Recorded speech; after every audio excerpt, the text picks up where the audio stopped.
Hey friend, my name is Marcus Lapp. I'm the founder here at SpeakYourMindMethod.com. I'm also a former stutter and a speech mentor.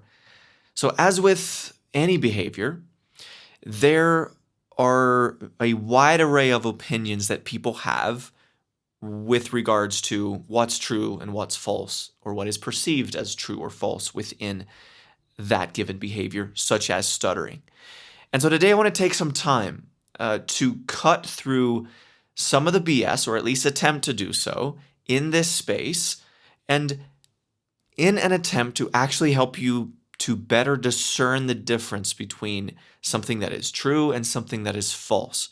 And we need to get this right. Not perfectly, but we need to get this mostly right, because if we don't, we end up believing lies, and those lies very often keep us in those same habit loops that we are trying to evolve out of and move away from. So that's all I got to get us started. No long intro necessary. We're just going to jump right in. I'm going to share 5 lies, things that I believe are lies about stuttering. Let's get into it. Lie number 1 is stuttering is a virtue. Starting off with a bang.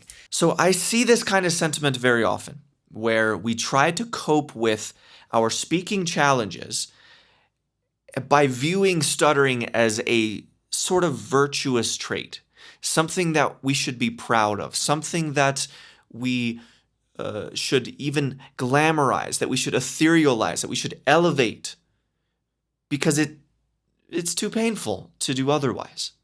We can sometimes start to fall into this. And I'm going to share a couple examples. So there's this book, it's from Stutter Talk, stuttertalk.com. It's this book called Stuttering. It's Inspiring Stories and Professional Wisdom.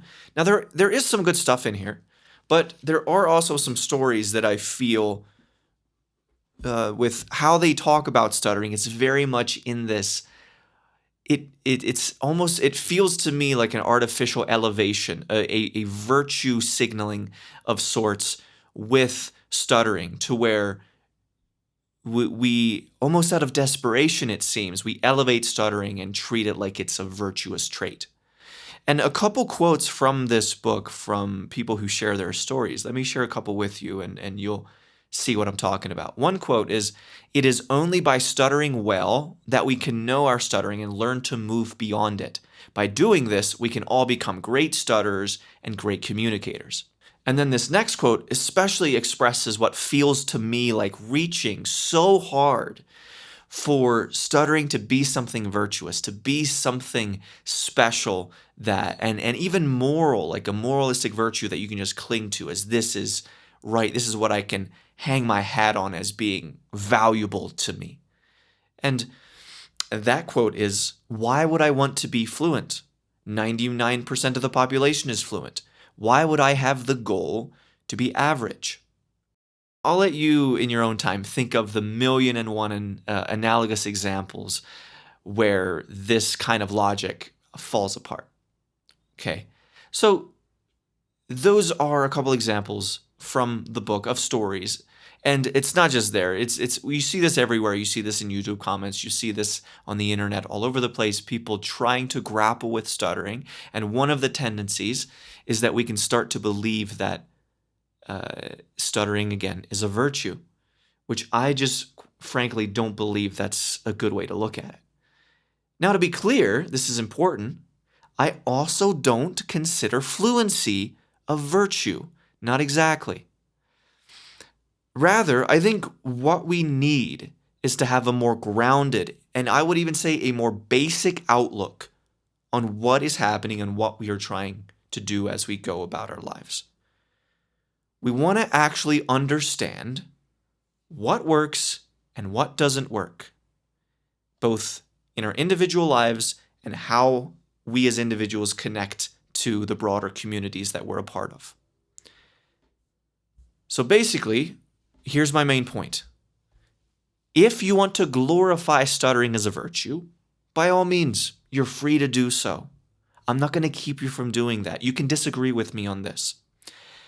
But, and this is where I draw the line personally, if you decide to glorify stuttering as a virtue, but then you complain either privately or publicly on Reddit or someplace, if you complain about your lack of ability to make social connections or to have sufficient romantic opportunities or to find a good job, then in my mind, you've lost the plot here.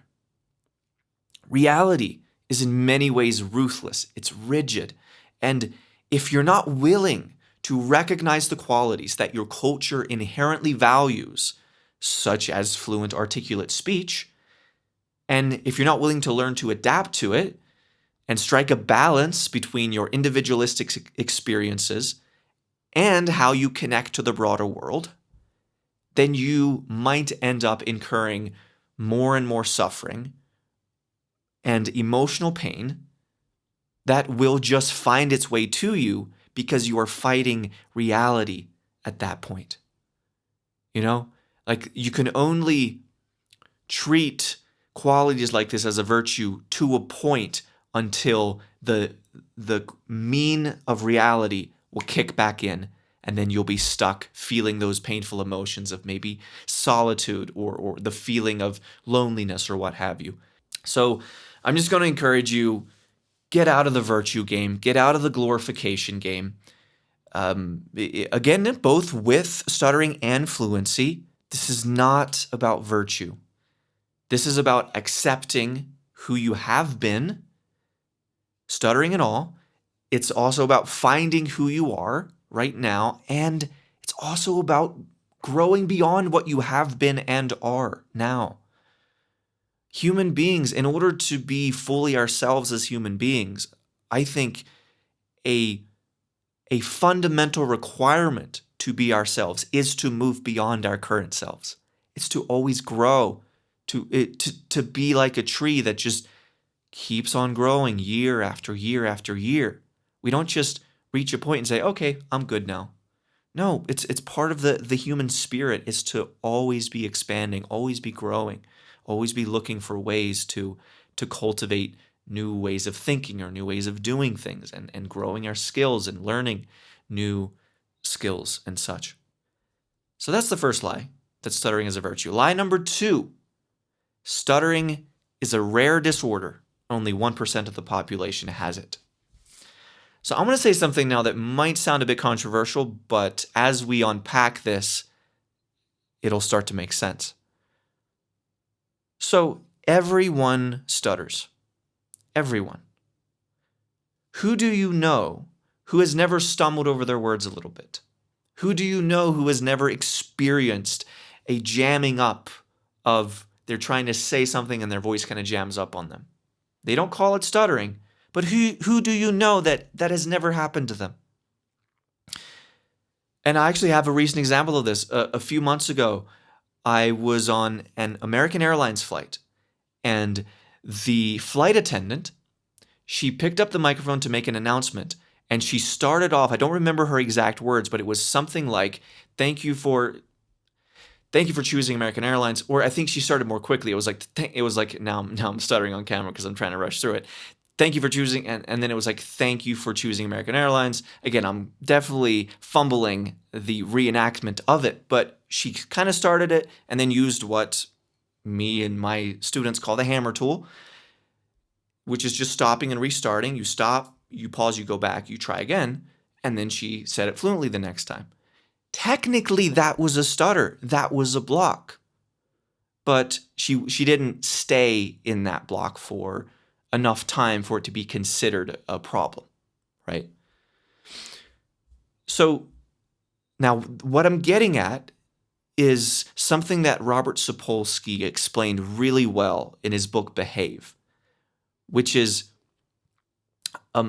he suggests that when humans set up a category, such as stuttering, the stuttering category of this person stutters, this person does not stutter. When we set up a category like stuttering, what we human beings always tend to do is exaggerate the borders of that category, kind of tighten the borders of it, and treat those borders then with too much exclusivity. And it's not just with stuttering. So let me give you a couple other examples of what are considered brain disorders that are not separate experiences from the normal population, but are instead just exaggerations of normal experiences. A couple examples we could use here. Anxiety disorder. So if a person has severe anxiety, it's not as though that disorder is qualitatively different from from everybody else in the population who has experienced anxiety in their lives. Everybody has experienced anxiety in their lives.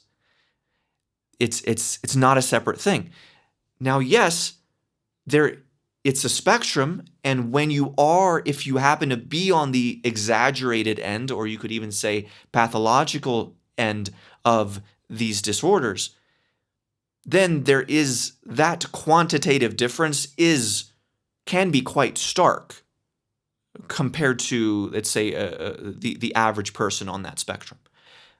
But that doesn't mean that it's qualitatively different, because it's not. It's just an exaggeration, and this is a big thing that Carl Jung believed in as well, which is pathological or neuroses and mental illnesses and these kinds of things.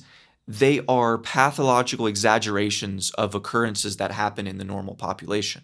They're not a separate thing, but because they can be quite extreme and exaggerated compared to the normal population, that then gets us to create a category, or that inspires us, you could say, to create a category for stuttering or anxiety disorder, and then a couple others also. Depression. Someone with severe depression. Who among us has never been depressed, even for just a few seconds? Even if it's not stayed for months on end to where it would be more classified more traditionally as like depression. We all know what depression feels like, at least to a degree, right? Even schizophrenia is not, that's a quantitative spectrum. It's not like there's all the normal people and then schizophrenia all of a sudden, where the border is like a straight line exactly. Like, there again, who among us has not seen something that wasn't quite there for an instant? Who among us hasn't heard weird things sometimes with their ears, and our perceptions have been a bit wonky at times? Like, we've all experienced the qualities of schizophrenia, or the effects of schizophrenia, just at the level of normality, because it's just at the same rate that the normal population does, so we don't draw attention to it. So all of these things are spectrums. They are not separate categories, even though we do by necessity, by the way, then create these categories. So it's not as if these categories shouldn't exist.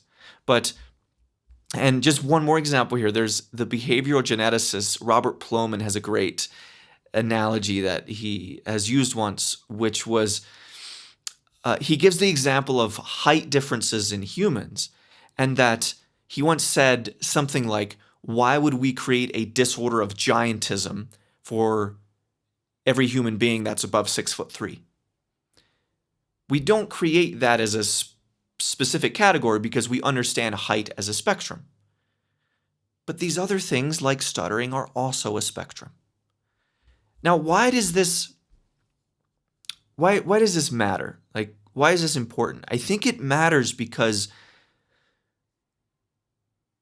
this can help us detach ourselves from the feeling that it's us versus them. It's us as stutterers versus normal people. When that's not actually the case. You are just experiencing an exaggerated form of what everybody else experiences. And that can really help you psychologically to believe in yourself, to recognize what you need to do, to understand that, it's not about finding some new alien nature that everyone else has tapped into, but I missed out on. Like, no, it's simply about finding ways to improve your fluency. Just finding ways to take the fluency you already have, which you definitely do, unless you're a very, very, very rare person who stutters on every single word. If you're not in that, if you cannot be classified as the person who stutters on every single word, then you know perfectly well what saying a word fluently feels like, just like the normal population does. So then it's just about bringing that in over time closer to what normal people experience. Normal people, right? Line number 3, stuttering is genetically predetermined. There have been very few beliefs that have been as thoroughly debunked as the idea that a trait like stuttering is predetermined from your genetics. Now, just to be clear, I'm not saying that there is no connection to genetics. I'm not saying that genes don't influence a behavior or an outcome like stuttering. They most certainly do in many cases. But genetics, we have to understand genetics, especially with regards to behaviors, psychological traits. We have to think about genetics through the lens of words like vulnerability, genetic tendency, genetic probabilities. There is no stuttering gene.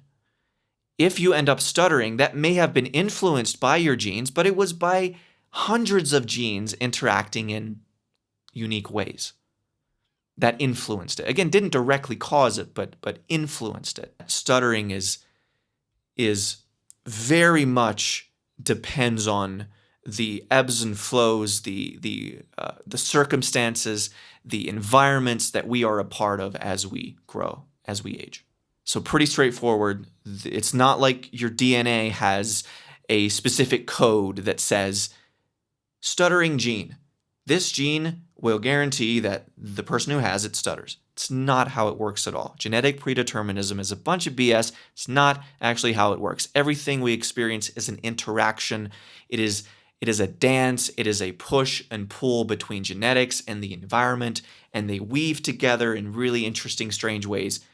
But it's never just, oh, you have the gene for stuttering, and therefore you're stuck with it. Therefore, you're cursed with it.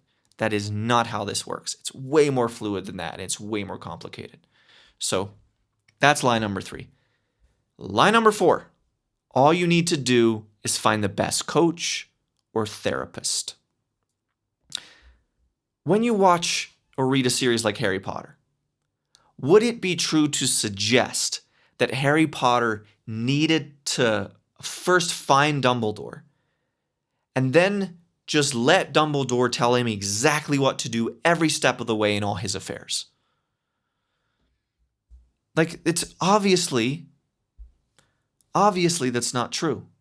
Harry Potter, of course, benefited greatly from having Dumbledore around as a mentor, but Harry still needed, and he spent way, way more of his time actually going out into the world, actually learning, actually educating himself, and learning how to be the hero. He needed to feel the weight of his own fate on his own shoulders and not on anybody else's. And so it's that this idea of embracing your place as the hero I don't think gets talked about enough. And I'll give an example here that I like to give from time to time, which is I am not very good at golf. But do you know that I would also not be very good at golf if tomorrow I somehow had a connection to Tiger Woods and I took a 1 or 2 hour golf lesson with Tiger Woods, the greatest golfer in the history of the world, to teach me how to be great? Even if it wasn't just an hour or two, I'll even go there. I'll even expand it. Let's say I work with Tiger Woods in a lot of on the same timeline as one of my clients might work with me. So let's say like 4 months. I work with Tiger Woods for 4 months, once a week. That still doesn't guarantee anything about how good I'm going to become as a golfer.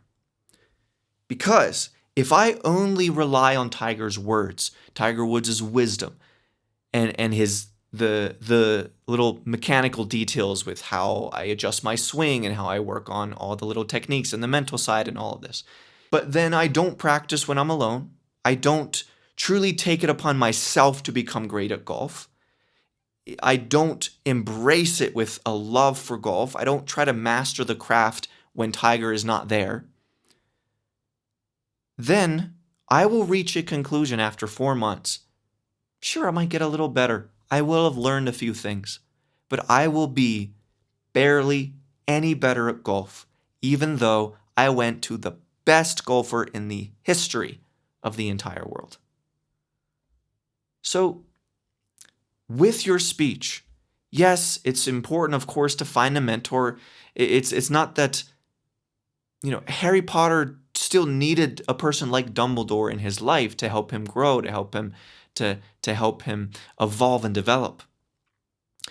But it's not like he spent every day with Dumbledore or just relied on him for all his wisdom and his strength and all that. Like, no, Harry Potter had to go out in the world and figure it out and learn on his own and feel the weight of his own fate, of his own responsibility. And so this isn't just about finding the perfect guru or the perfect mentor. You need to go and find yourself in this process, and you need to recognize that this is truly up to you. What happens with your speech? It's up to you. It really is. So that's lie number 4. Before we bring this home and wrap it up with lie number 5, let me give you a quick shout out, or I'll quickly shout out the Stop Stuttering workshop on my website at speakyourmindmethod.com. If you're watching on YouTube, the link is also in the description area below. It's free. This is over an hour-long, in-depth training video workshop. If you have not watched it, please do. It's going to be really helpful. It gives you a bunch of tools to get you started, helps you understand what stuttering is, like what it actually is, and therefore what to do about it. And it's just a phenomenal place to start, and it gives you a daily routine and all of that. So go check it out. Again, it's at speakyourmindmethod.com, and it is in the link in the description below on YouTube as well. So let's bring this home. Lie number 5 I want to share with you today is you just need to embrace stuttering and do it intentionally. So the classic technique of stuttering on purpose, right? Now, to be fair, I'm not opposed to this technique of intentional stuttering in every single case. I think there are times when it can be useful to navigate your speech by going directly through the stutter, by just instead of trying to navigate away from stuttering, you just kind of pull a reverse psychology, as it were, on your speech and just actually try to stutter intentionally. However, this is a big however, in my view, this can become an unhealthy, you might say, coping mechanism where you don't create enough boundaries, you don't create enough distance between the speaker you want to become and the stuttering habit. And because the fluency you're trying to build, if you're trying to build fluency, you do need boundaries because you need to give it space to grow and flourish. And if stuttering is always dominating, then you are making it very difficult. Even if, and I get it temporarily, maybe in the short term at particular times, maybe you do stutter less when you try to stutter on purpose. But I'm especially viewing this from a long-term angle, as I tend to view most things, most of the topics. It's all about long-term fluency. Who cares about being fluent for the next day or the next week? We want it in the long term. We want to build a system and a plan that actually helps us for years and years, not just for a few days or a couple weeks. So the way that this is my particular view on this, on stuttering on purpose, which is I view it like it's kind of like a toxic relationship where both people in this romantic relationship would be better off if they parted ways. They just clash. It's not working. There's just too much tension, too many arguments, too many fights for it to work as a long-term relationship. So it'd be better if they parted ways and moved on. But because the tension and the attachment is still there, then they once again spend the night, they sleep together and reinforce their attachment. Now, let me ask you a question. Does that release help relieve the struggle and the tension of their fights and the toxicity of that relationship? Does it relieve it in the short term?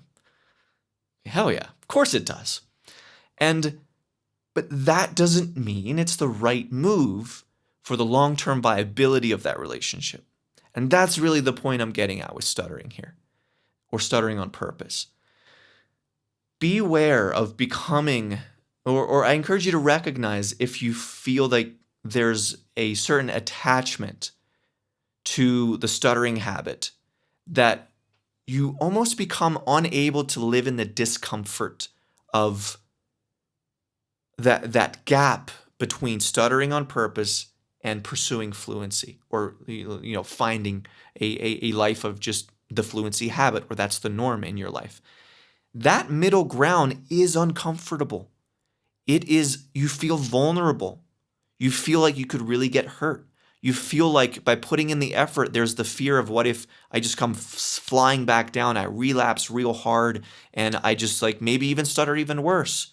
Or if not worse, all that effort, and then I'm going to feel like it didn't do anything.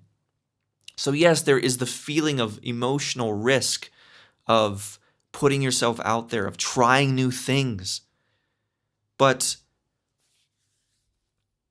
stuttering on purpose, I think, is often simply an unwillingness to do the difficult thing. Even though it's difficult within its own practice, because trying to stutter on purpose definitely is not the most natural thing to do, because we tend to try to navigate around those blocks and stutters, right? However, I still think there's an aspect to it here that is actually an avoidance. And I know that we are in the belief within stuttering on purpose often comes from the place of stopping avoidance, of not avoiding anymore, and instead going directly through the stutter, which again, in its own little context, can work. I'm not 100% opposed to it in every case. But again, I do think avoidance is a tricky thing, man. It is tricky. You can think you're avoiding that you're not avoiding something, and in doing so, you incur a bigger avoidance. It can be very tricky like that. So we have to be careful and vigilant with how we approach these kinds of things. So if you are prone to embrace an approach like this, that's okay. By all means, try it out, see if it works for you. But beware that you might just be doing that because there's a certain comfort with the stuttering habit that we all have if we've stuttered for years. As much as we might hate it, there is still a degree of largely unconscious comfort, but comfort nonetheless that we have with it.